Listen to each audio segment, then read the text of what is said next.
মামা ওই আমার ইশারা দিছে। তুই মাইয়া মানুষ হইয়া ছেলে কই সারা দেশ। ছি, আমি এখনই ববুরে গিয়া কইতাছি। খালা, আমি আজ পর্যন্ত অন্য কোনো ছেলের লগে ফাজলামি করি নাই, শুধু সুজনের লগেই করছি। কারণ আমি সুজন রে পছন্দ করি। আমাকে সামনে খাড়াইয়া এই কথা কইতে তোর শরম লাগতেছে না? তোরে বিয়া দেওয়ার লাইগা তোর বাপ মা কত পোলা দেখাইলো, কিন্তু তুই রাজি হইলি না। কারণ আমি সুজন রে ভালোবাসি খালা।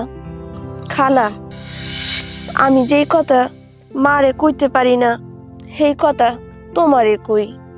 আমি সুজন রে সত্যি ভালোবাসি খালা। শোনো মা, আমার বাগিনা সহজ সরল মানুষ, তাই ওরে নিয়ে সবাই ঠাট্টা মস্করা করে।